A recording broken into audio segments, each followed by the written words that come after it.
Mon invité ce matin dans Les Échos est conseiller régional d'Île-de-France et membre du bureau national du Parti socialiste. Bonjour François Calfon. Bonjour. Les élections européennes approchent à grands pas et les partis politiques préparent tous et leur programme, et leur liste, et leur tête d'affiche. Alors j'ai pas très bien compris, j'ai pas très bien suivi. Au Parti socialiste, ce sera avec ou sans Ségolène Royal? Bah écoutez, c'est à elle de le dire. En tout cas, il y a une envie de rapprochement, un désir d'avenir ensemble, si je puis m'exprimer ainsi. Mais de toute façon, le Parti socialiste a retenu la leçon du passé.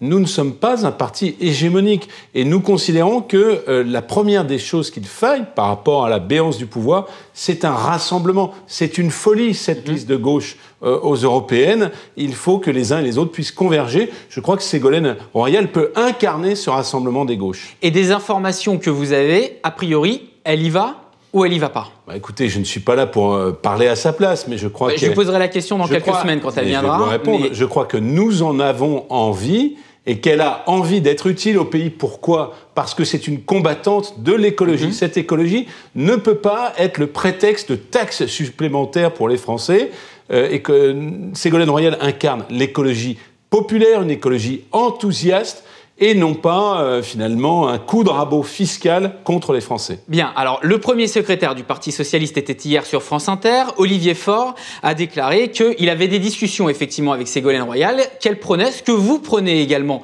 un rassemblement plus large. Oui. Et, apparemment, elle parlerait même de la gauche la plus bête du monde. Est-ce que c'est le cas et où doit aller ce rassemblement? Écoutez, nous avons pris notre faute sur finalement les bêtises à gauche, le Parti socialiste y a contribué, donc on essaie d'être plus intelligent. Eh bien, nous souhaitons un rassemblement le plus large possible. Avec qui exactement? Europe Écologie Les Verts? Génération? Je vais le dire, si nous voulons être à la hauteur des recommandations du GIEC sur le climat, il faut que cette écologie, qui est forcément sociale et populaire, contre les lobbies, car au gouvernement, c'est juste les lobbies et ça n'est pas l'écologie, il faut un rassemblement le plus large possible. Donc aux uns et aux autres, et je le dis ce matin à M. Jadot, à Benoît Hamon, à d'autres, des personnalités, regroupons-nous, c'est une urgence absolue pour que cette écologie, finalement, qui puisse entraîner largement les Français avec elle, puisse s'imposer aux Européennes. Vous avez publié, allez, on va dire, non pas un programme, mais plutôt une feuille de route, avec voilà. Allez, j'allais dire une dizaine, mais en réalité c'est plus, c'est 17 mesures que vous qualifiez de concrètes. Et il y en a une dans cette feuille de route où vous dites que le libéralisme, je vous cite, a trahi la promesse européenne. Bien sûr. Sauf qu'une étude de la Fondation Jean Jaurès a estimé que 71% des sympathisants actuels du Parti socialiste prônent davantage de libre-échange. Est-ce que c'est mal parti, votre histoire? Alors, vous avez bien compris, actuel, tout est dans le actuel. Oui. Si nous étudions finalement ceux qui sont restés fidèles jusqu'au bout au Parti socialiste et qui sont sonnés, nous avons perdu finalement le cœur de la gauche. Or, ce que nous proposons, c'est finalement une logique de rassemblement. Ce que nous voulons pour l'Europe, c'est sortir de l'indifférenciation qui fait que finalement les majorités à la Commission européenne, au Parlement européen, sont l'alliance du PSE et du PPE. Je parle chinois pour les Français, de la droite et de la gauche. Nous ne pouvons pas construire cette écologie contre les lobbies, qui est une urgence absolue si nous marions la gauche et la droite. Le « et en même temps » a échoué à Paris, il a échoué à Bruxelles. Moi, je vous parle de votre base électorale à vous, justement. Quand on voit ce chiffre-là de 60% des sympathisants actuels, comme vous dites... Regardez, ce sont des concepts. La vérité, c'est que les Français, aujourd'hui, il y a un grand mouvement pour les circuits courts. Ça n'est pas le libéralisme. Il y a un grand mouvement, je le sais, puisque je suis un proche d'Arnaud Montebourg, pour le produire en France. Ça n'est pas le libéralisme. Quand on défait Alstom,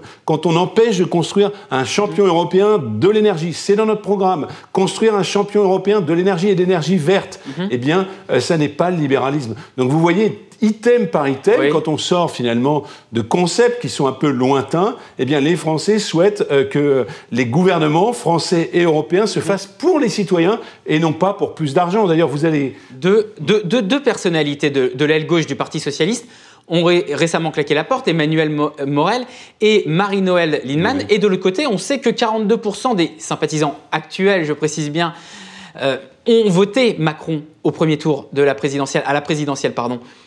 Vous êtes pris en étau un petit peu comme je ne crois pas. ce concept a été évoqué à plusieurs reprises? Je n'adhère pas à cette vision. Vous savez, l'élection d'Emmanuel Macron a été un hold-up, bien connu. Aujourd'hui, les Français se sont réveillés. Un hold-up, il a été élu quand même. Bien sûr. Les Français ont voté. Et puis, face à Marine Le Pen au second tour. C'est ce fameux « et en même temps ». Eh bien, maintenant, il est clairement et en même temps de droite.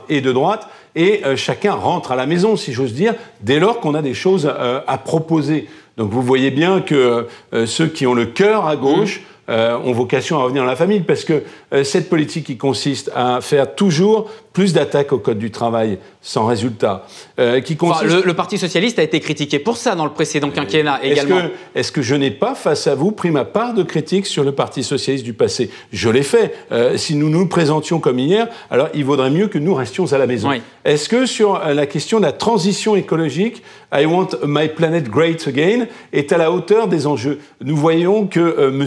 Hulot a quitté ce gouvernement parce que ce gouvernement est miné par les lobbies. Donc vous voyez bien que nous sommes très loin des promesses de campagne d'Emmanuel Macron. Voilà pour les partis, pour les élections. Oui. Maintenant, on va parler un petit peu des idées quand même de cette feuille de route dont on a parlé. 17 mesures, dont un volet sur l'écologie, parmi lesquelles vous proposez, alors ce sont des grandes lignes lancées comme ça, mais on va en discuter quand même.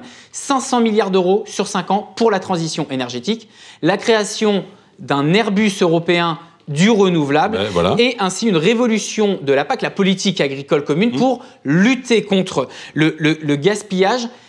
Avec quel financement et quelles alliances? Alors, transformation de la PAC. Aujourd'hui, la PAC, c'est une sorte finalement de mécanisme de financement qui va accroître d'une certaine manière un déficit, un désastre écologique, avec simplement finalement des terres arables sur de la production de céréales, alors qu'il faudrait la conversion écologique. Donc il faut une PAC peut-être plus frugale en montant, avec des montants qui iraient sur l'agriculture bio, sur la reconversion, sur une agriculture paysanne, et qui soit redimensionnée. Il faut une contribution des États sur ces 500 milliards, qui soit un plan Juncker, mais pas simplement avec du levier, avec des contributions directes, dès lors que la PAC serait plus frugale, pour financer finalement ce champion européen des énergies renouvelables. Mais avant tout, il faut changer de philosophie. C'est ça que je voulais vraiment vous dire. C'est-à-dire que vous ne pouvez pas d'un côté dire qu'il y a une urgence climatique et chasser la construction de champions européens.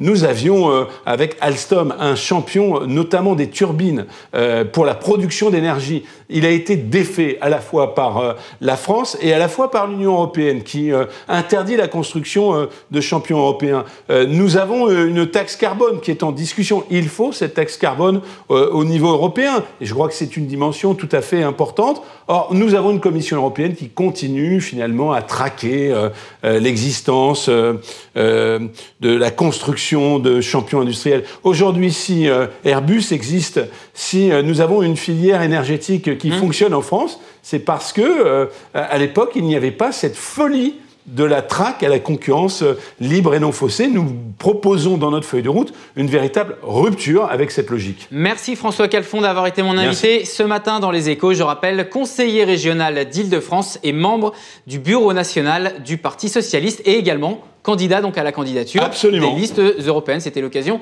de le dire. Merci et bon week-end.